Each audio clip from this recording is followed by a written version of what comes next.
Seguimos entonces con nuestro estudio de Nehemías. Bienvenidos todos. Hemos estado aprendiendo mucho de Nehemías. La verdad es que es un liderazgo del que tenemos bastante que aprender.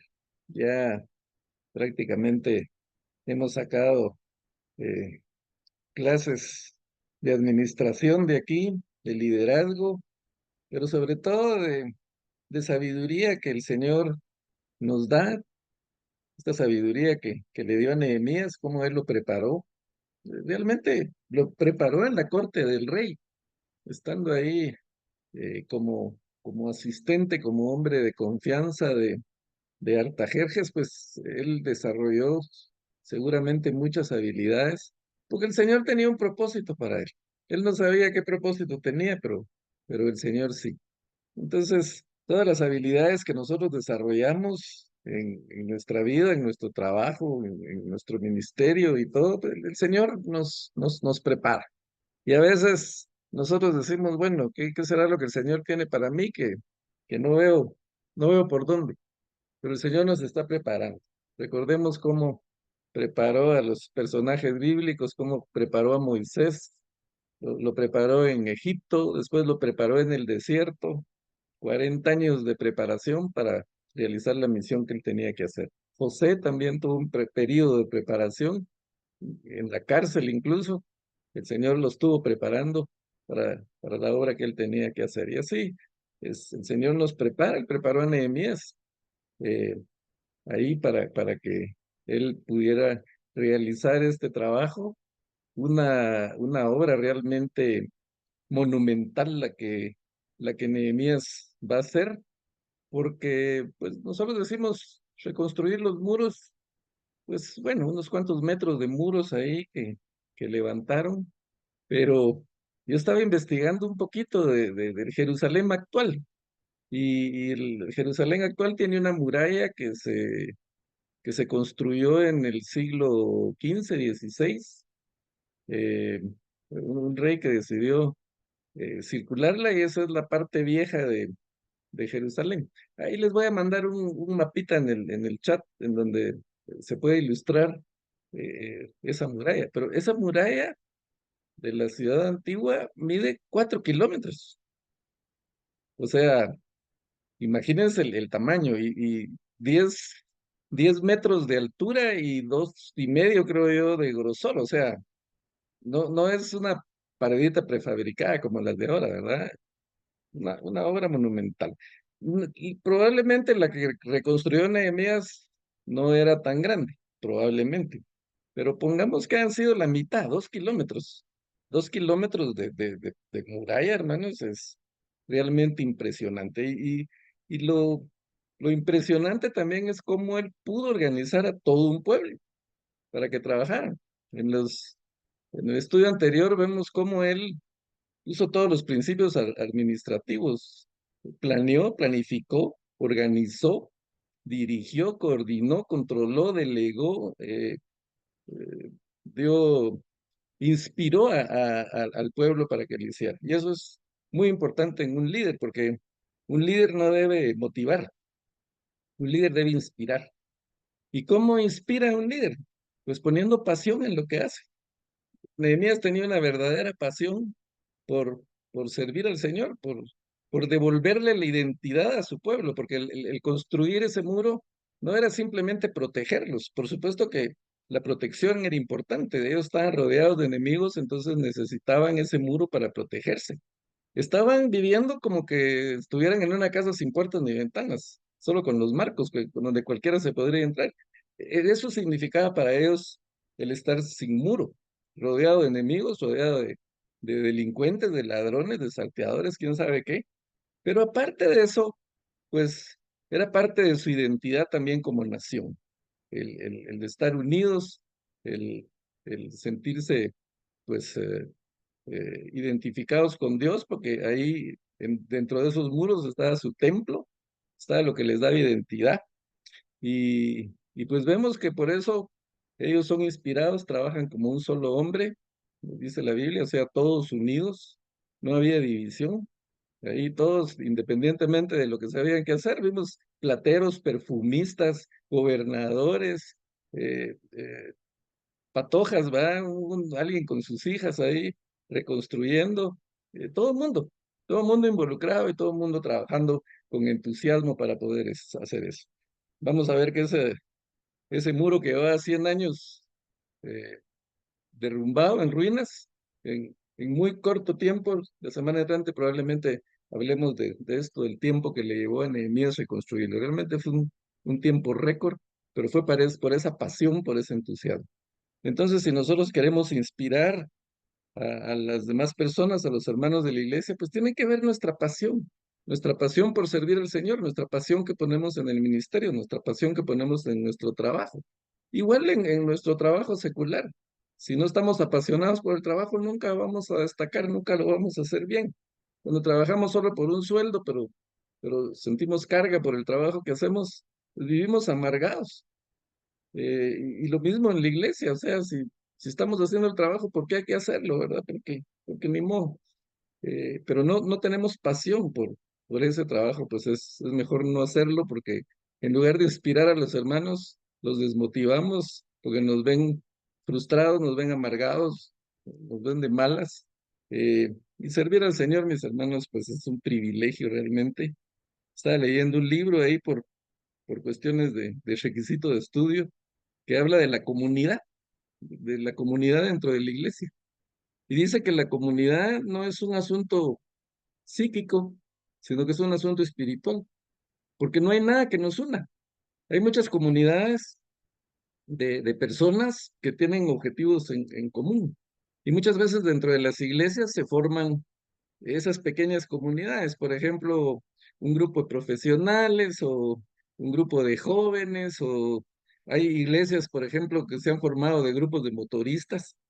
Entonces, los une su profesión, los une su afición por ciertas cosas, pero es una comunidad que podría subsistir sin el evangelio. Una comunidad de motoristas con que tengan motos si les gusta ya van a estar unidos. Esa es una unión psíquica o psicológica. Pero cuando no tenemos nada en común, pero estamos unidos, eso requiere la presencia del Espíritu Santo. Por eso la Biblia dice, no hay judío, griego, gentil, esclavo, libre, hombre, mujer, todos eh, pues somos un solo cuerpo en Cristo. Sin Cristo no podríamos ser un solo cuerpo, no podríamos estar unidos. Y eso caracterizó el trabajo de Nehemías, que él logró unir a todos con un fin, con un propósito, y los inspiró, y gracias a eso pudieron construir su muro. La semana pasada vimos cómo hubo oposición, cómo siempre hay enemigos que se oponen a la obra del Señor. Una oposición externa, vimos ahí a un tal Zambalat, a un Tobías, un edomita y un árabe, y bueno, mucha gente oponiéndose al trabajo de Nehemías, pero no pudieron detenerlo. Nehemías supo manejar la situación, se puso su trabajo en las manos del Señor también, le pidió al Señor que lo ayudara, y los enemigos desistieron, ya no molestaron, se dieron por vencidos, se burlaron, hicieron bullying. Si pasa una zorra por aquí te va a botar el muro, le decían, pero al final incluso planearon matar a, a, a Nehemías. Y vamos a ver más adelante que siguen con ese propósito, pero no lograron detener a Nehemías. Sin embargo, el día de hoy vamos a ver cómo surgieron enemigos internos. No solo habían enemigos externos, sino Nehemías empieza a descubrir que dentro del mismo pueblo habían enemigos. Y eso nos enseña, mis hermanos, que de donde menos pensamos nos puede salir oposición para servir al Señor. Muchas veces de nuestra familia, incluso a veces de los mismos hermanos de la iglesia puede surgir oposición. El enemigo no se tienta el alma para utilizar a cualquiera. Recordemos cuando Jesús reprende a Pedro, le dice, vete de mí, Satanás, le dice, porque el enemigo estaba utilizando a Pedro, uno de los discípulos más cercanos de Jesús, para apartarlo de su objetivo. Me imagino que el pobre Pedro se quedó helado cuando el Señor le dijo eso, pero después ha de haber entendido que realmente no era su pensamiento, no era su deseo, sino era el mismo Satanás que estaba, eh, pues, eh, tentándolo para que él tentara. Entonces, vamos a ver el día de hoy, vamos a ir a la presentación, entrar ya en materia.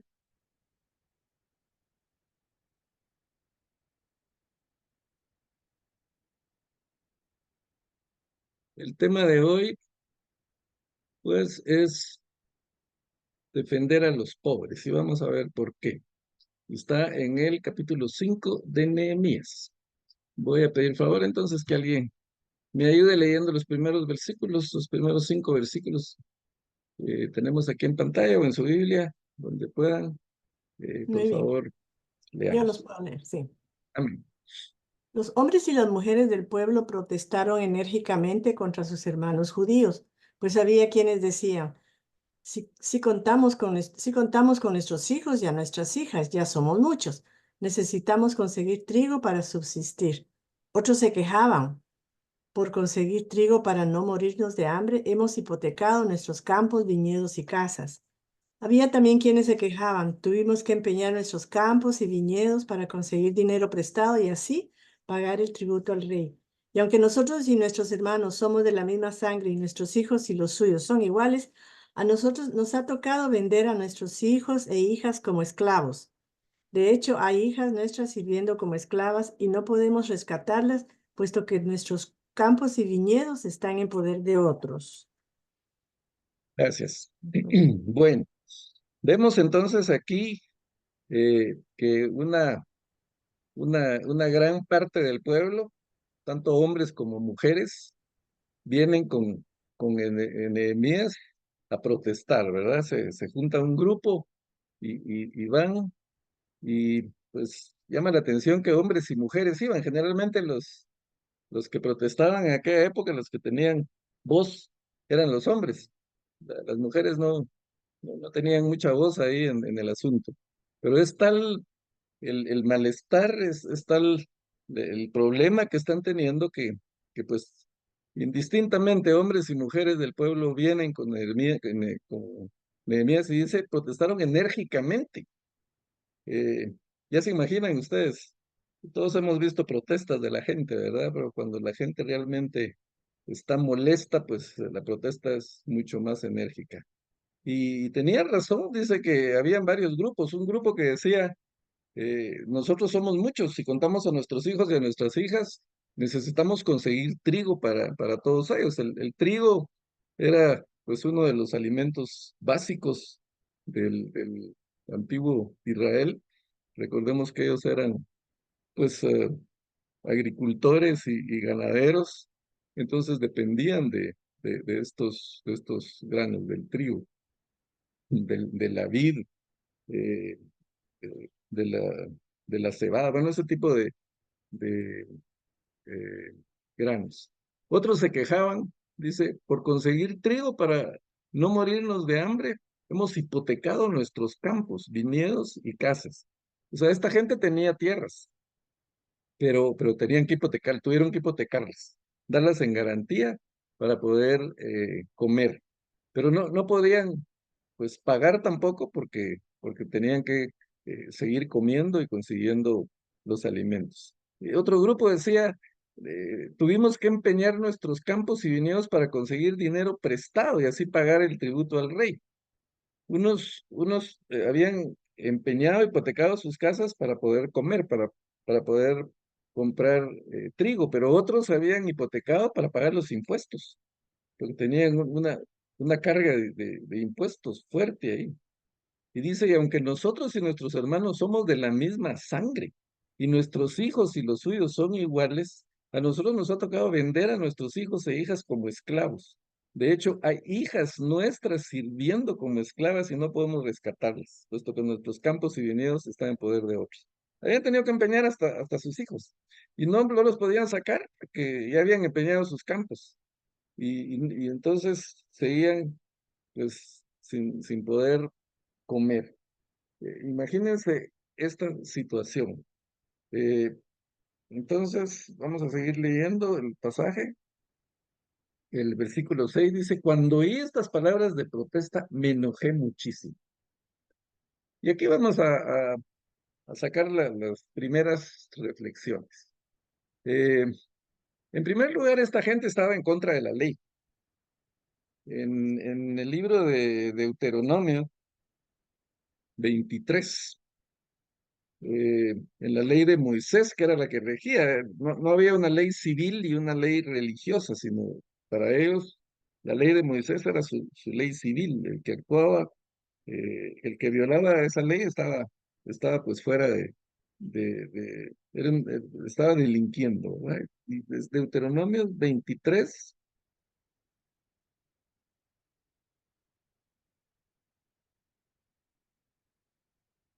vamos a ver, me perdí por aquí. Ah, Deuteronomio 23, nos habla aquí está. No exigirás de tu hermano, 23:19, no exigirás de tu hermano interés de dinero, ni interés de comestibles, ni de cosa alguna que se suele exigir interés. Del extraño podrás exigir interés, mas de tu hermano no lo exigirás para que te bendiga Jehová tu Dios en toda obra de tus manos, en la tierra donde vas para tomar posesión de ella. Eso estaba claro. Dentro de ellos mismos era prohibido cobrar interés. Podían a alguien extranjero, a un filisteo, a un eh, edonita, de donde fuera, pues está bien, le iban a poder cobrar un interés, pero a su hermano no. La usura era condenada por la ley, por la ley que regía este pueblo, la ley civil. Y en Éxodo 22, en los versículos 25 al 26 dice, cuando prestares dinero a uno de mi pueblo, al pobre que está contigo, no te portarás con él como logrero ni le impondrás usura. Si tomares en prenda el vestido de tu prójimo a la puerta del sol, se lo devolverás, porque solo esto es su cubierta, es su vestido para cubrir su cuerpo. ¿En qué dormirá? Y cuando él clamare a ti, perdón, y cuando él clamare a mí, dice el Señor, yo le oiré, porque soy misericordioso. Esta gente pues seguramente clamó al Señor, ¿verdad? Y el Señor oyó sus oraciones. Entonces, ellos van con Nehemías a, a reclamarle lo que la misma gente del pueblo está haciendo, los gobernadores, los poderosos. Recordemos que se habían nombrado ahí, pues, gente que pudiera gobernar. Una sola persona no podía gobernar.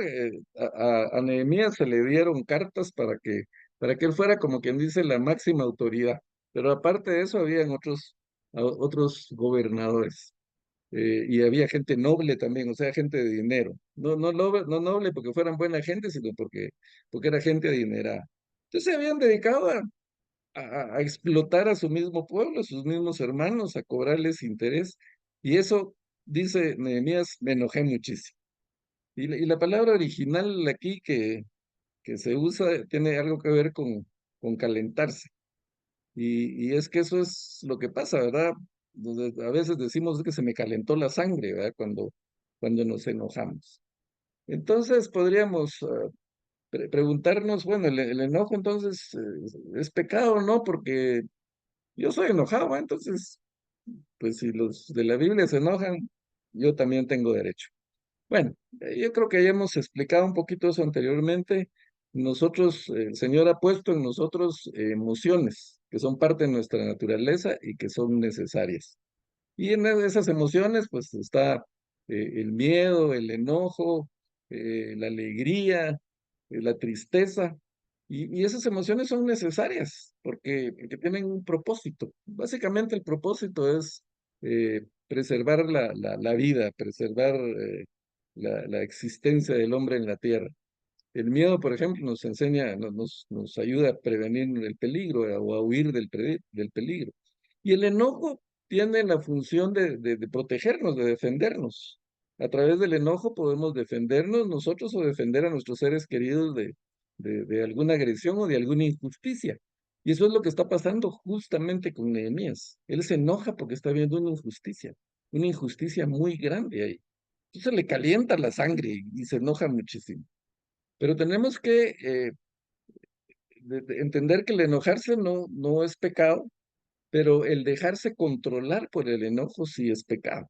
O sea, el enojo, esa emoción, ese sentimiento nos puede llevar a pecar. Por eso es que el apóstol Pablo dice, airaos, pero no pequéis. No se ponga el sol sobre nuestro enojo. O sea, el enojo tiene su función, la tiene que cumplir, pero se tiene que ir. No podemos pasar enojados, amargados toda la vida. Aparte que es peligroso para nosotros porque cuando nos enojamos, el corazón empieza a bombear más rápido porque tiene que mandar sangre a nuestras extremidades, a los brazos o a las piernas para que podamos defendernos, para que podamos correr. El miedo eh, eh, tiene, por ejemplo, paraliza a la persona o lo hace huir. Lo mismo el enojo podemos defendernos, atacar o huir. Y entonces para eso el cerebro manda, el organismo manda mucha sangre a las extremidades y entonces el corazón está bombeando muy fuerte, pero del lugar donde más extrae sangre el corazón para bombear a las extremidades es del cerebro. Saca de todos lados, pero saca mucha sangre del cerebro porque en el cerebro es donde más sangre tenemos para que funcione bien. Entonces, ¿qué pasa? Por eso a veces decimos es que se me nubló la mente, no supe lo que hacía en ese momento, hice tal cosa. Y eso tiene base científica, o sea, al perder el cerebro sangre, bueno, no la pierde, pues solo el organismo la presta, ¿va? Para mandarle a otro lado, pero después regresa. Pero en ese momento no pensamos normal, no pensamos bien. Entonces, por eso cuando nos enojamos, decimos cosas de las que después nos arrepentimos y le hacemos daño a la gente. Y muchas veces el problema es que a la gente que le hacemos daño es a nuestros seres queridos, a la gente que más amamos, a la gente que está más cerca de nosotros. Entonces es importante el poder gestionar esa emoción, no evitarla. Las emociones no las podemos evitar, ni debemos hacerlo porque entonces ya no cumplen su función, pero sí podemos gestionarla, eh, encaminarlas a que cumplan su función y que nos ayuden a sobrevivir, pero que no nos hagan daño ni nos haga hacer daño a los demás. Eh, y entonces es importante lo que Nehemías hace, porque se enojó mucho, sube se le sube la sangre a la cabeza, decimos, pero realmente la sangre baja de la cabeza, del cerebro. Pero entonces lo que Nehemías hace es justamente gestionar esa emoción, porque dice, después de reflexionar, o sea, él no se deja llevar por esa emoción, no es impulsivo, porque pudo haber empezado a despotricar contra todo el mundo, como a veces hacemos nosotros, ¿verdad? Que despotricamos contra el que tenemos enfrente, pero él reflexiona. Y eso es muy importante, que nosotros lo sepamos, lo conozcamos y lo manejemos porque muchas veces nosotros decimos, es que esa persona es de carácter fuerte, ¿verdad? Solo vive enojado y malhumorado y hay que tener cuidado con él. Y esa persona no es de carácter fuerte. Esa es una persona de carácter débil porque no sabe gestionar sus emociones. La persona de carácter fuerte se controla, se domina a sí mismo y no deja que las emociones lo controlen. Por eso dicen, a veces cuenta hasta 10, ¿verdad? Antes de poder hablar. Pues parece que no funcionara, pero sí funciona. Respirar profundo, reflexionar con lo que se va a decir para no hacer daño y para no pecar. Es lo que Nehemías está haciendo. Nehemías no está pecando, él está reflexionando y vamos a ver que ese enojo, esa ira, le sirve a Nehemías para solucionar el problema, para evitar esa injusticia. Porque dice, reprendía a los nobles y gobernantes. Ah, la oposición externa no pudo hacer que la obra se detuviera. Sin embargo, vamos a ver que esta oposición externa sí detuvo la obra, porque el Nehemías tiene que juntar a todos los gobernantes y los nobles y para poder reprenderlos. Y entonces, mientras él hizo eso y habló, la obra se tuvo que detener. ¿Cuánto tiempo? No sé. Si fueron, los tuvo que haber llamado de todas partes y para llegar de todas partes a donde estaba Nehemías, dice que tardaran 2 o 3 días. Muy probablemente ese tiempo, pues la obra se detuvo o estuvo trabajando más lentamente. Después de que la gente estaba trabajando con la espada en el cinto, y se cambiaban la ropa, trabajaban día y noche. Ahora hay una pausa ahí por el problema interno, por lo que estaban haciendo la misma gente del pueblo, los mismos hermanos, los mismos judíos, estaban oprimiendo a sus hermanos al grado de esclavizar a las, a las mujeres, ¿verdad? Las hijas de alguno, de apropiarse de su, de sus tierras. Y pues es importante conocer también lo que la escritura dice, porque en el Salmo 24:1 nosotros leemos que dice: de Jehová es la tierra y su plenitud, y todos los que en él habitan. Pues a veces perdemos la noción de que todo lo que tenemos, mis hermanos, le pertenece al Señor. Nosotros no tenemos nada, ni nuestra vida es nuestra, ni nuestros hijos tampoco, nuestros ingresos tampoco. El Señor nos ha dado todo eso para que nosotros lo administremos, para que seamos mayordomos de lo que el Señor nos da, de nuestra familia. Tenemos la mayordomía de nuestra familia, la mayordomía de nuestras finanzas, la mayordomía de nuestros dones. El Señor nos da los dones para que los administremos, para que los hagamos, eh, pues los desempeñemos como Él quiere que los hagamos. En Adán y Eva, el Señor les dijo: llenad la tierra y sojuzgadla. Eso significa administrenla. O sea, somos administradores de todo lo que el Señor nos da, pero eso no es nuestro. Eh, y por eso Nehemías les dice: es inconcebible que sus propios hermanos les exijan el pago de intereses. Convoqué una gran asamblea, dice, o sea, imagínense, juntó toda la gente. Necesariamente tuvo que detener la construcción en ese momento, en esos días. Dice: convoqué una gran asamblea contra ellos y ahí recriminé. Y les dice: hasta donde nos ha sido posible hemos rescatado a nuestros hermanos judíos que fueron vendidos a los paganos. Y ahora son ustedes quienes venden a sus hermanos después de que nosotros los hemos rescatado.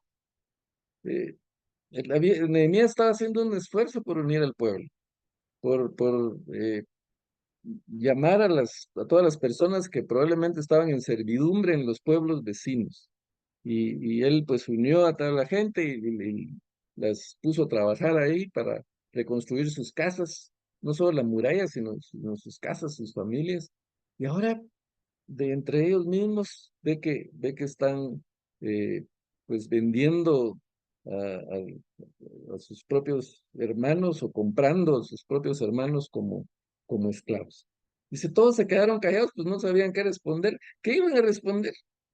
Sí, ellos sabían que estaban contra la ley, pero nadie se los había dicho. Y lo que pasa, hermanos, es que a veces nosotros hacemos cosas que no nos damos cuenta de lo que estamos haciendo y necesitamos que alguien nos llame a la reflexión, porque tendemos a cubrir nuestros propios pecados. Y aquí estamos viendo un problema de avaricia, un problema de egoísmo. Y el Señor, si algo le molesta, hermanos, es eso: la ambición, la avaricia, el egoísmo. Eso le molesta mucho, igual que la hipocresía. Lo que más condenó Jesús fue la hipocresía de los fariseos. Le molesta mucho la hipocresía. Y el problema es que la hipocresía es un problema universal. Todos estamos dispuestos a caer en la hipocresía. Creo que ya mencionamos que en el Antiguo Testamento tenemos ejemplos de grandes hombres que cayeron en hipocresía, y sin ir muy lejos, David. David cometió un pecado, cayó en adulterio. ¿Y qué fue lo que hizo? Tratar de tapar su pecado para quedar él como el rey ejemplar, el rey bueno, el rey noble, el rey íntegro. y por tapar ese pecado, por la hipocresía, cayó en asesinato. Hasta que Dios, por medio del profeta Natán, le tiene que mostrar su pecado. No se había dado cuenta, él se está autojustificando de alguna manera, como nos autojustificamos nosotros también. Y el ejemplo que le da el profeta, pues no puede ser más explícito para que David realmente se dé cuenta de la magnitud de su pecado. Entonces ahí fue donde él pues, se arrepiente, se humilla, pide perdón por lo que ha hecho. Pero alguien le tuvo que decir de su hipocresía. Y en el Nuevo Testamento tenemos ejemplos también. El mismo Pedro que ya mencionamos, le dice al Señor, aunque todos te abandonen, yo no te abandonaré, y lo niega 3 veces. Y después, ya después de la resurrección y ascensión de Jesucristo, Pedro está en la iglesia, ¿verdad? Con los hermanos, y vuelve a caer en la hipocresía. Y lo tiene que reprender Pablo, porque dice que cuando estaba con los gentiles, comía con los gentiles, ¿verdad? Y oye, me la pasaba ahí muy bien, muy contento, pero cuando llevaban judíos, entonces ya con los judíos, él no quería que los judíos se dieran cuenta que estaba comiendo con los gentiles, entonces se apartaba. Y Pablo le dice, no está bien, estás cayendo en hipocresía, es un hipócrita. Y lo peor es que dice que como Pedro hacía eso, los demás también lo hacían. Y el mismo Bernabé, que vemos en la Biblia, que era un hombre íntegro, generoso, por medio de Bernabé, es que Pablo es aceptado entre la comunidad. Él también, el Bernabé estaba cayendo en lo mismo. Bernabé había vendido una propiedad que había heredado para repartirla entre los hermanos de la congregación. Y sin embargo, por la hipocresía de Pedro, cae también en la hipocresía. Eso nos enseña que nosotros tenemos que reconocer que estamos expuestos a caer en el egoísmo, estamos expuestos a caer en la avaricia, estamos expuestos a caer en la hipocresía. Entonces, estas enseñanzas, hermanos, nos hacen reflexionar y poner cuidado sobre nuestras acciones para no caer en eso. El enemigo es astuto y pues nos pone trampas por todos lados. Pero volviendo al pasaje, entonces les dice de que no sabían qué responder. El versículo 9 dice, yo añadí, lo que están haciendo ustedes es incorrecto. ¿No deberían caminar en el temor de Dios y evitar así el reproche de los paganos, nuestros enemigos? Mis hermanos y mis criados, y hasta yo mismo, les hemos prestado dinero y trigo. Ahora quitémosle esa carga encima. Al menos 3 enseñanzas podemos sacar de aquí. ¿Por qué estaban haciendo eso? ¿Cuál era el problema? Aquí está la clave, el temor de Dios. No deberían caminar en el temor de Dios. O sea, cuando no hay temor de Dios, mis hermanos, se puede caer en muchas cosas. Y el temor de Dios es el que nos evita caer en esas trampas. Y cuando hablamos del temor de Dios, pues algún comentarista dice que eso es algo así como el respeto que un hijo tiene para su padre. El hijo no debe tener miedo del padre, sino respetarlo temor de molestarlo, de no hacer su voluntad, temor de, de que su padre se enoje o se moleste. Ese es el temor de Dios, lo que debemos de tener. Y ese temor de Dios se consigue, pues obviamente, amando al Señor. Si amamos al Señor, pues vamos a tener temor de ofenderlo. Pero si no hay temor de Dios, pues entonces eh, estamos expuestos a cualquier cosa. La otra enseñanza dice, no deberíamos caminar en el temor de Dios y evitar así el reproche de los paganos, nuestros enemigos. O sea, cuando hacemos las cosas mal, pues también estamos dando mal testimonio y estamos actuando igual que actúan los demás, que actúan los paganos. Y nosotros hemos sido llamados a ser diferentes. Israel tenía que ser un pueblo diferente, era el pueblo de Dios. Él tenía que ser luz a las naciones. ¿Y qué hace el pueblo de Israel? Van con Samuel y le dice, queremos un rey, porque queremos ser como las demás naciones. O sea, y nosotros caemos en eso, que queremos ser como todos los demás, ¿verdad? No se nota la diferencia entre un cristiano y alguien que no es cristiano. Igual. las mismas cosas, ¿verdad? Y somos una contracultura, debemos ir contra la cultura, debemos ir contra los demás. Y cuando hablo de ir en contra, no significa atacarlos, sino ser diferentes. El cristiano, con temor de Jehová, con el amor del Señor en su corazón, no es igual a los demás. Es diferente y esa diferencia se tiene que notar. Dice, el Señor Jesús dijo, no, no se pone una luz debajo de una canasta o debajo de una caja para que no alumbre, sino la luz se tiene que poner en alto para que alumbre a los demás. Y así alumbre la luz de ustedes, dice a los demás. Ustedes son sal y luz de la tierra. Eso nos toca, ser diferentes. Pero vamos a ser diferentes cuando tengamos el temor del Señor. Y cuando tenemos el temor del Señor y somos diferentes, damos buen testimonio e inspiramos a las demás personas para seguir a Jesucristo. Pero si nos ven amargados, ¿quién va a querer seguir a Jesucristo? Si nos ven mal encarados todo el tiempo, ¿quién va a seguir a Jesucristo? Entonces, la otra cosa, como ya dijimos, con la que Nehemías se inspira, es con su ejemplo, con su forma de actuar. Dice, mis hermanos y mis criados, y hasta yo mismo hemos prestado dinero y trigo, obviamente sin cobrar intereses, ¿verdad? Pero ahora dice, quitémosle esa carga de encima. Yo les ruego que les devuelvan campos, viñeros, olivares y casas, y también el 1% de la plata, del trigo, del vino y del aceite que ustedes les exigen. Eran los tres productos básicos de la economía del pueblo de Israel. El trigo, el vino y el aceite. Eh, Está bien, respondieron ellos. Haremos todo lo que nos has pedido. Se lo devolveremos todo sin exigirles nada.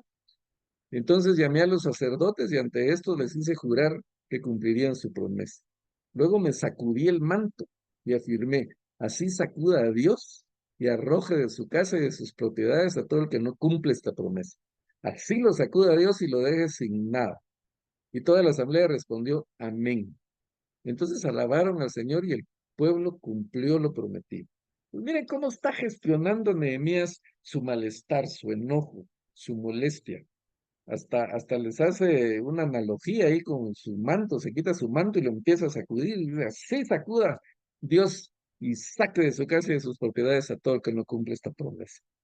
Ah, tenía que impactar eso, tenía que hacer un efecto, pero Nehemías está molesto, está enojado, sin embargo, está hablando sin ofender, no está ofendiendo a nadie, porque Nehemías pudo haber dicho, ustedes son unos ladrones, usureros, miren lo que están haciendo.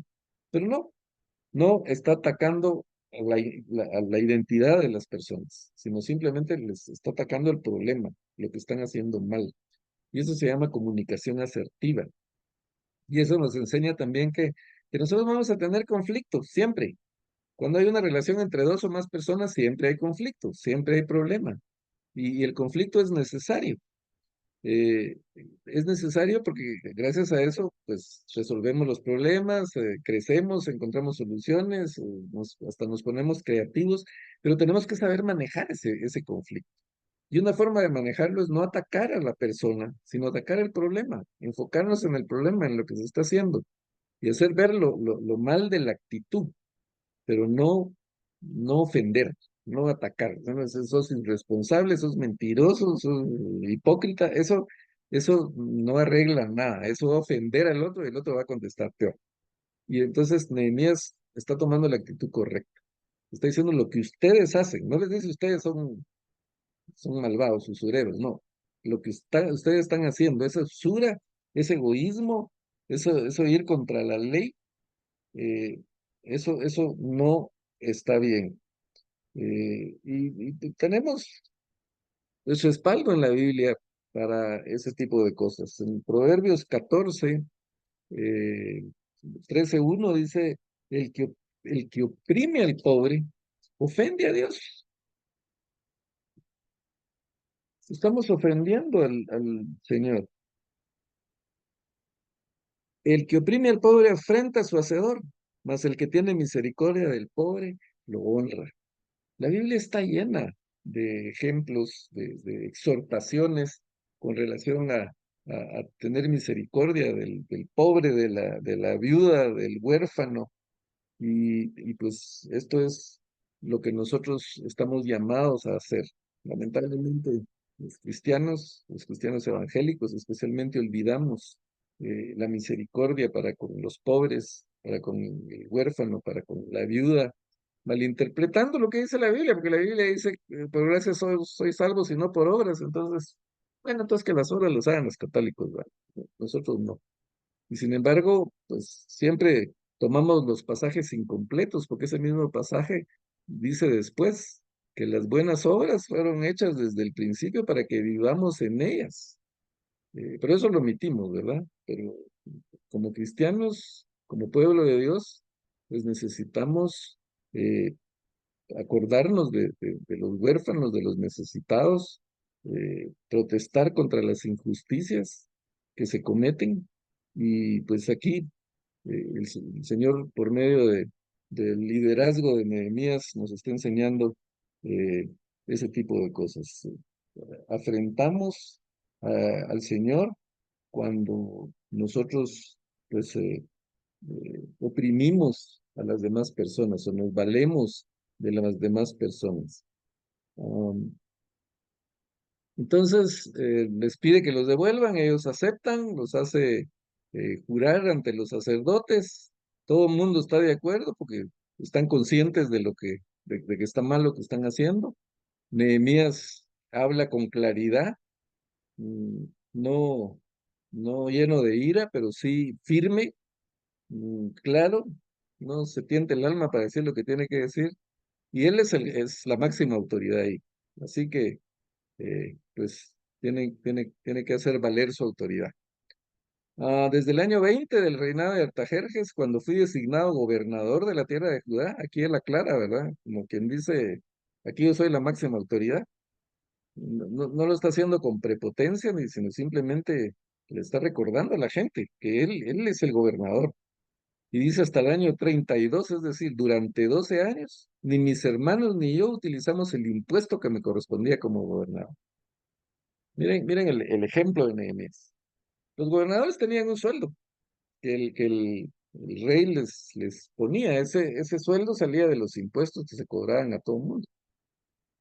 Nehemías tenía derecho a cobrar ese impuesto, tenía beneficios que le daba la ley, la ley de, de Persia, que pues él era un empleado de gobierno, un ejecutivo.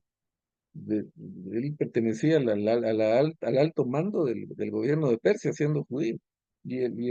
Vimos que Artajerjes le dio toda la autoridad. Entonces, durante 12 años él tuvo esa autoridad, él fue gobernador, y sin embargo, no usó los impuestos. Voluntariamente no los usó. Es interesante que muchos, por lo menos aquí en Guatemala, algunos candidatos de partidos políticos, candidatos a la presidencia, dicen, es que cuando yo sea presidente o cuando yo sea alcalde, yo no voy a cobrar sueldo, me voy a quitar el sueldo. Y obviamente es pura promesa de campaña porque no lo cumplen, pero aún si lo cumplieran, si se quitaran el sueldo, pues tienen gastos confidenciales, tienen regalías, tienen un montón de cosas que de todos modos eh, terminarían explotando al pueblo. Pero Nehemías aquí dice, 12 años yo no cobré mi sueldo, lo que me correspondía, lo que se había ganado, porque él estaba haciendo el trabajo que se le había encomendado, pero no lo cobró. En cambio, los gobernadores que me precedieron habían impuesto cargas sobre el pueblo y cada día les habían exigido comida y vino por un valor de 40 ciclos de plata. También sus criados oprimían al pueblo. En cambio, yo, por temor a Dios, aquí vemos nuevamente la base del actuar bien, de la integridad, como dice Nehemías. En cambio, yo, por temor a Dios, no hice esto. Al contrario, tanto yo como mis criados trabajamos en la reconstrucción de la muralla y no compramos ningún terreno. Él inspiró, dio el ejemplo, él trabajó, puso a la gente que tenía a su servicio a reconstruir y no compró cosas para él. Él había antepuesto las necesidades de los demás, de las necesidades del pueblo, a la suya propia. Y eso es servicio. Cuando servimos a los demás, anteponemos nuestro beneficio al beneficio de los demás. Trabajamos para servir a los demás y de esa manera servimos a Dios. Y dice, a mi mesa se sentaban 150 hombres, entre judíos y oficiales, sin contar a los que llegaban de países vecinos.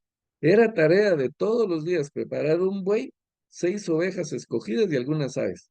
Y cada 10 días se traía vino en abundancia. Pero nunca utilicé el impuesto que me correspondía como gobernador, porque ya el pueblo tenía una carga muy pesada. Recuerda, Dios mío, todo lo que he hecho por este pueblo y favoreceme.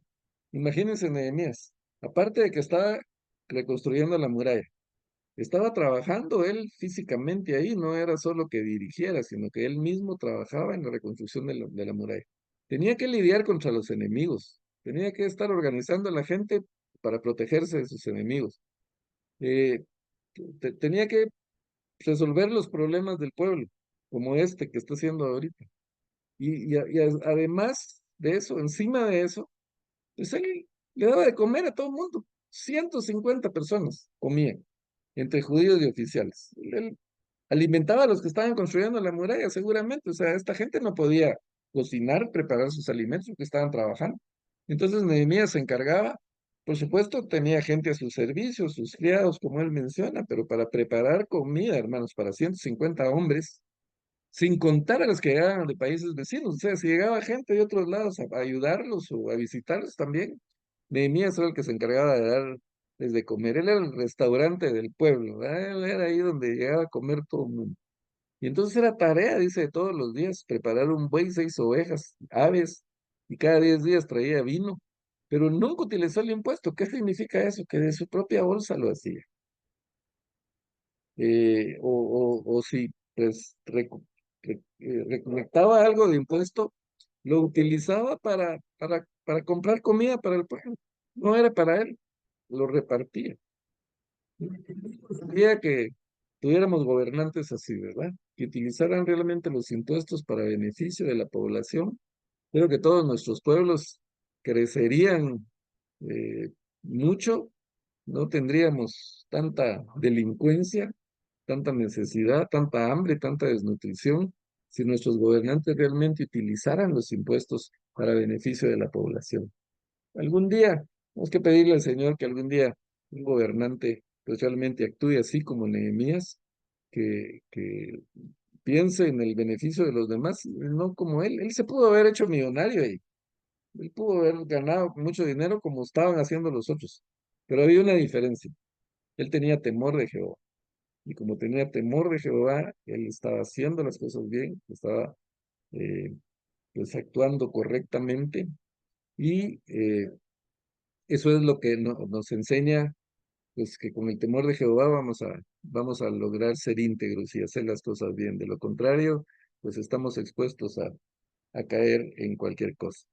Nehemías tenía recursos, definitivamente, por ser un funcionario del rey, él había pues logrado tener eh, muchos recursos, pero él no los usaba para sí mismo. Entonces, esto nos enseña que tampoco el Señor está en contra de que tengamos dinero. O sea, si el Señor nos bendice, pues gloria a Dios por eso. Pero lo que el Señor habla es de no dejarnos llevar por la avaricia.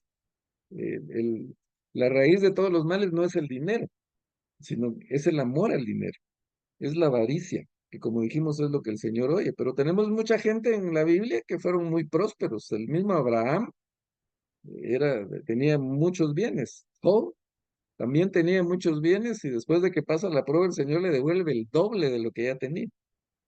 Entonces, el Señor no está en contra de las riquezas, sino de que eh, utilicemos bien los recursos que el Señor nos da. Pablo le dice a Timoteo en su primera epístola, en el capítulo 6 y versículo 17, a los ricos de este siglo manda que no sean altivos, el orgullo, que no sean altivos, ni pongan la esperanza en las riquezas, las cuales son inciertas. O sea, podemos tener muchos recursos en este momento, podemos tener empresa, podemos tener un buen trabajo, pero mañana se puede ir, de la noche a la mañana se puede esfumar todo lo que tenemos. Entonces dice Pablo a Timoteo, las riquezas son inciertas. Eh, Pongan su esperanza en el Dios vivo, que nos da todas las cosas en abundancia para que las disfrutemos. Si tenemos recursos, es porque el Señor nos la da.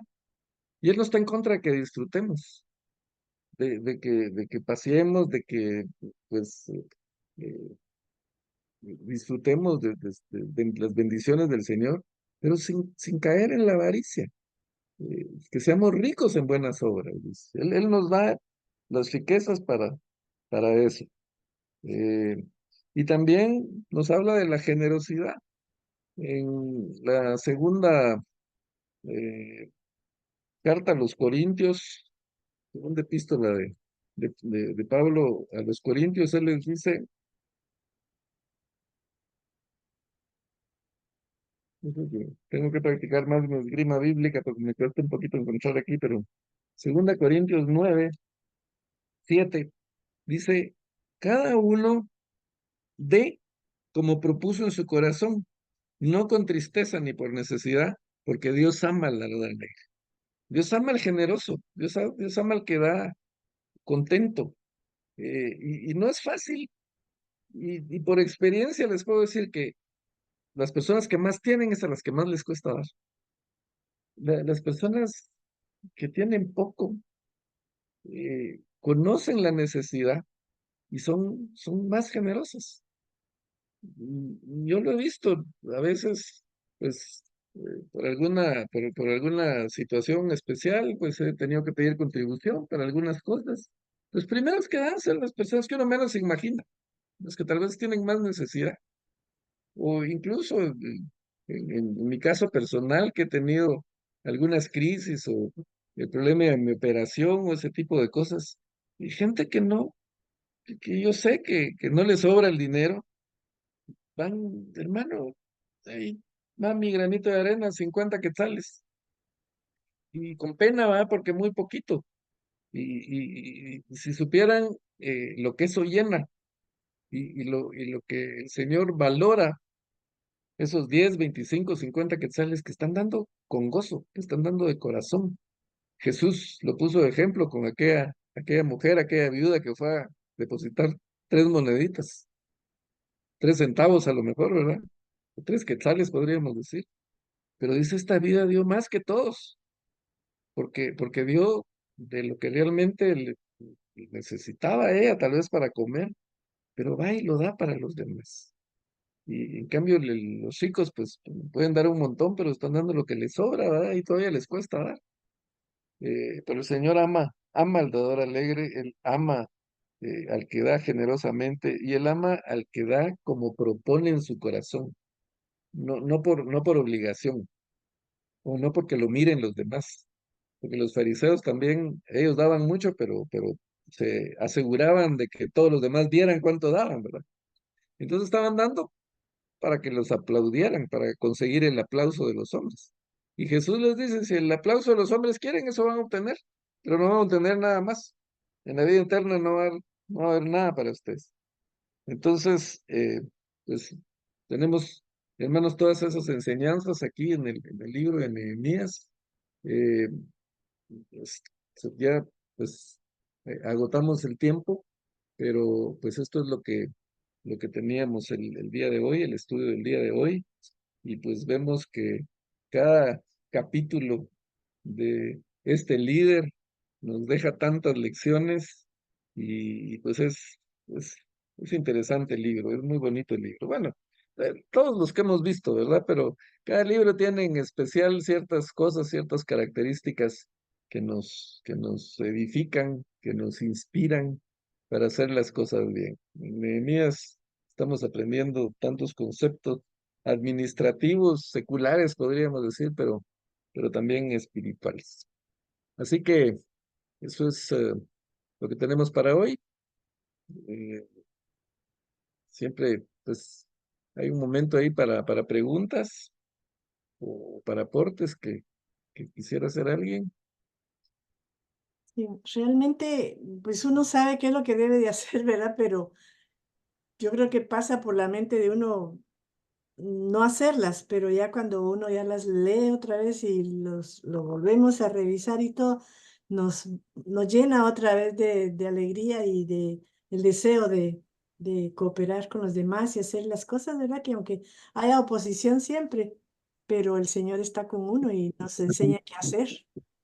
Es lo que se debe hacer, sí, sí. Gracias, muchas gracias, hermano. Así es, gracias, hermana Neri. Sí, Sí, Gracias, hermana Silvia. hermano Walter. Gracias por esa enseñanza tan preciosa, por sí, poder recordar a través de ella, ¿verdad? Y tener presente lo que el Señor manda para nuestras vidas. amén, sí. Gracias, hermana Silvia. Muy bien. Si no hay más comentarios o preguntas, lo dejamos hasta aquí. Que descansen. El Señor lo permite, nos vemos la próxima semana. Seguimos aprendiendo de Nehemías. Espero que no nos aburra porque a mí por lo menos me apasiona mucho aprender tanto en este estudio. Así que feliz noche, que descansen. Feliz Feliz noche, descanso. gracias por Bendiciones a todo. todos. Dios los Dios les bendiga. bendiga a todos. Los Sí, bendiga. Feliz Gracias descanso. igualmente. Feliz noche.